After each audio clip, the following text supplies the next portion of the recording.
uma vez uma vila que surgiu no lixo.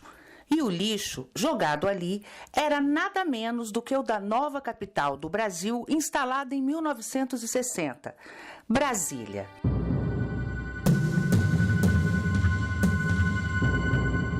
Aos poucos, os primeiros moradores foram se acomodando no local. E logo, outras pessoas em busca de sustento iam chegando. A minha história começou assim, eu vim para Brasília, vim morar com a minha tia. E nessa época o lixão era lá daquele lado, lá na cidade onde é Vicente Pires hoje. Então eu comecei lá em 84 e desde então eu estou até hoje. Saí assim alguns dias, uns meses, mas a base mesmo é sempre aqui. O lixão pra gente é um pai. Porque lá fora o desemprego é total, né? Então a gente acaba tendo que recorrer a isso daqui para se manter, para se sustentar. Então pra gente isso aqui é um pai. E se fechar vai fazer muita falta. Décadas foram se passando. A história do Brasil refletia no lugar e muitas lutas foram travadas pelos moradores para não saírem dali. Eles têm um histórico de violência do Estado. O Estado, quando chega lá, chega com violência, chega com um batalhão de choque. Homens, mulheres, idosos e crianças buscam sobreviver e encontrar, quem sabe, algum objeto valioso. E a cada dia, mais famílias procuram ali o seu sustento.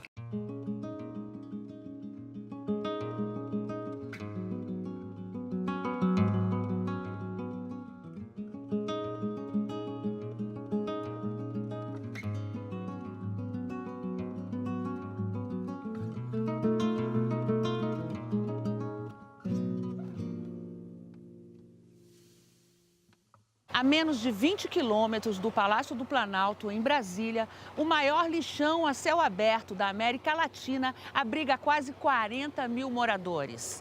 A ocupação começou em 1960, quando a capital foi instalada. De lá para cá, entre projetos de melhoria e a migração para outro local, a região administrativa foi criada em 2004 e a vila só cresceu, mas é a menor renda domiciliar do DF. 210 crianças já foram identificadas como trabalhadoras aqui, mas a gente sabe que tem muito mais. Eu acordo, lanche e venho trabalhar.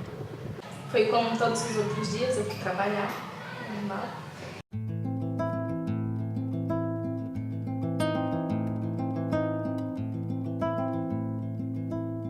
Isso é um problema histórico que vem de uns 30 anos, quando começou a ser depositado lixo lá e as pessoas começaram a catar lixo e a cidade foi montando. Há uma ausência do Estado lá. Agora que o Estado está implantando os diversos equipamentos públicos na estrutural. Apesar da possível mudança para um aterro sanitário em outra cidade da região e com a promessa de melhoria para todos, muitos moradores temem perder sua fonte de sustento. Hoje, o aterro está para ser desativado e estão querendo desativar o aterro e deixar todas essas pessoas que estão aqui, ó, atrás de mim, aqui do lado, vai ficar todo mundo sem emprego. Hoje em dia, se você for em qualquer cidade dessa daí, a maioria das pessoas não separa o lixo em casa. Se elas separarem, além delas estar dando uma condição de vida melhor para essas pessoas que vai trabalhar menos, ela está protegendo o meio ambiente e ela está fazendo a parte dela em questão de saúde, de mosquidada, em toda essa parte que vem junto com o lixo, principalmente na época da chuva, né? E a gente está aqui largado, né? Porque tá assim, um dia fecha, outro dia não fecha. Você não pode fazer nenhum compromisso pensando no que você vai tirar daqui. Porque de onde tira o sustento, quem não tem casa própria está tirando daqui, aluguel para pagar, comida, alguma coisa assim também. E aí é isso aí.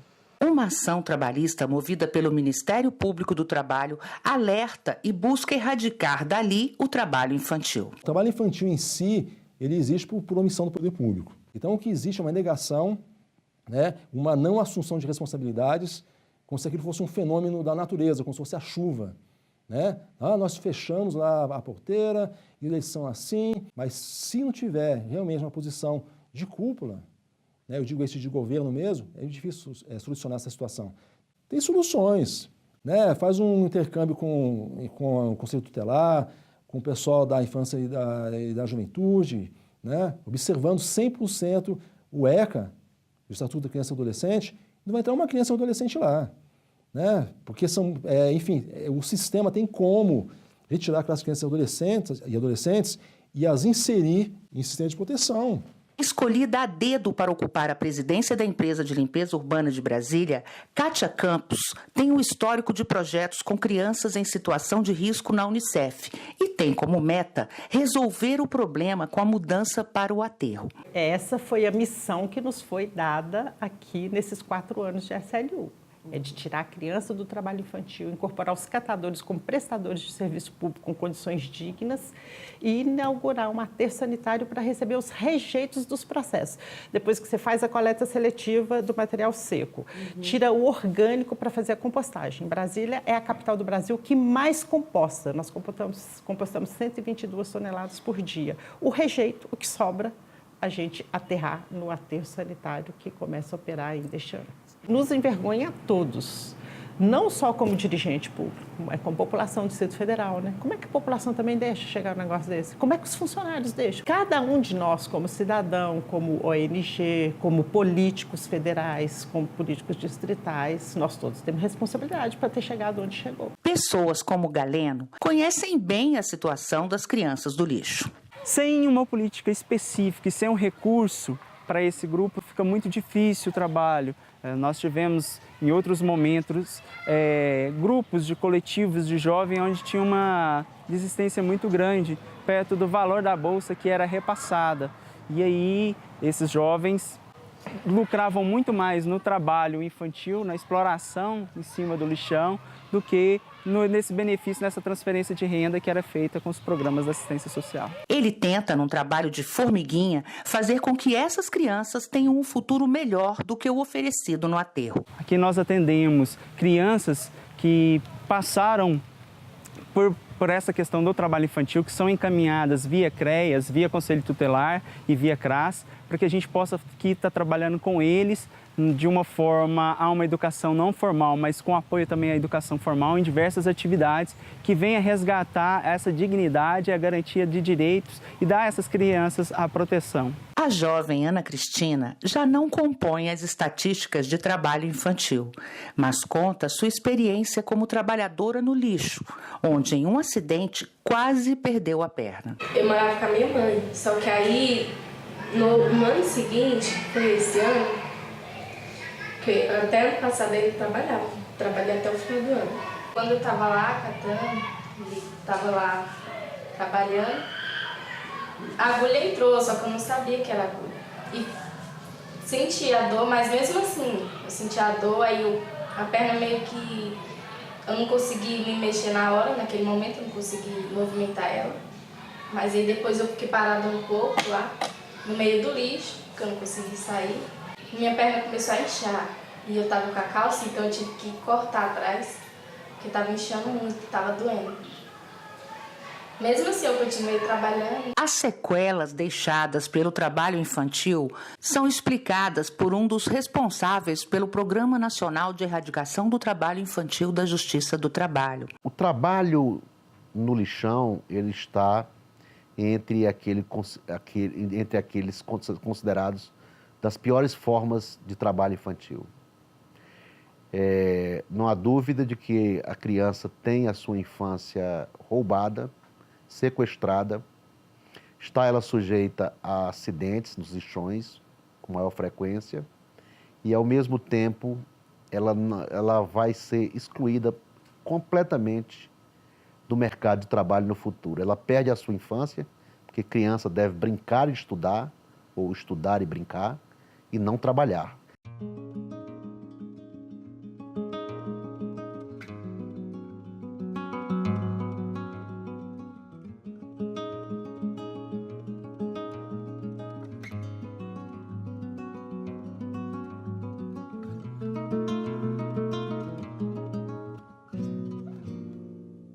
Atualmente, a responsável pela ação trabalhista pelo Ministério Público fala das expectativas em relação à retirada das crianças do lixão. Era dever do Ministério Público do Trabalho buscar uma solução mais eficaz e mais breve para a situação, o que dependia e hoje depende de uma solução final do Judiciário.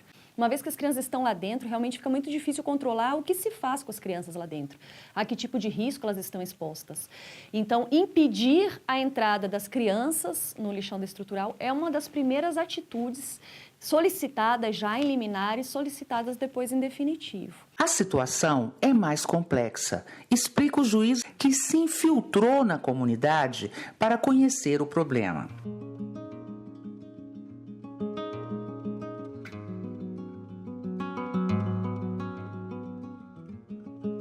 É muito fácil para mim, desde o primeiro dia que eu recebi a ação, julgar. Eu sento diante do computador, numa sala, enfim, digito uma sentença e mando cumprir. O problema não é decidir ou colocar ou sentenciar. O problema é nós temos uma realidade que precisa ser modificada. Fui visitando os diversos equipamentos públicos, os diversos agentes públicos do local. E também tive no lixão também, sem avisar para ninguém, porque quando avisa que a justiça está chegando, que o juiz está chegando, o pessoal prepara o ambiente, até com a melhor intenção, né? A intenção foi justamente essa, ver a realidade nua e crua, porque assim a gente começa a ter um juízo melhor e identificar os pontos que podem ser melhorados, os pontos que estão funcionando. Então, numa estrutura normal, você tem um empregado e um empregador. Não acontece isso lá no lixão. O lixão é uma área controlada pelo SLU, né, que é uma empresa pública do Distrito Federal, e lá os menores vão trabalhando ou por conta própria ou ajudando a família. Há também o CREAS, que atua junto com o Centro de Convivência na Estrutural no resgate dos jovens catadores do lixão. A presidente explica o trabalho. O CREAS ele atua junto com o Conselho Tutelar, né, a porta de entrada de toda a política de criança e adolescente, ela vem pelo Conselho, ou a gente encaminha para o Conselho, né? Então, sempre em parceria. O nosso trabalho não é um trabalho de coibir, não é um trabalho punitivo, né? Mas sim de orientação. Crianças, a gente vai inserindo sempre nos serviços de convivência, né? E fortalecimento de vínculo. Então, dentro da política, nós temos o COSE e as conveniadas, que são 2 atualmente na estrutural.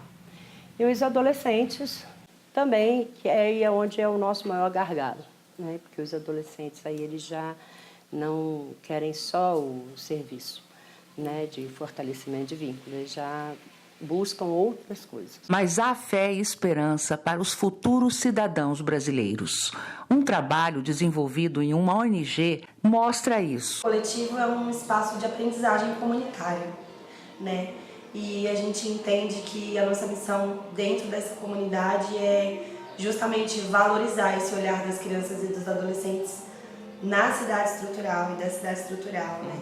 Tentando fortalecer de uma forma alegre, de uma forma criativa e de uma forma emancipadora esse olhar para que essas crianças, para que esses adolescentes sejam capazes de protagonizar, né, a história deles. Já são sobreviventes, né, dentro de todo esse cenário desigual, né, e a partir disso são crianças e adolescentes com extrema potencialidade, né, e muito capazes de transformar a realidade que vivem sim, né, desde que a gente saiba ter esse olhar afetuoso, comprometido, né, com essa visão.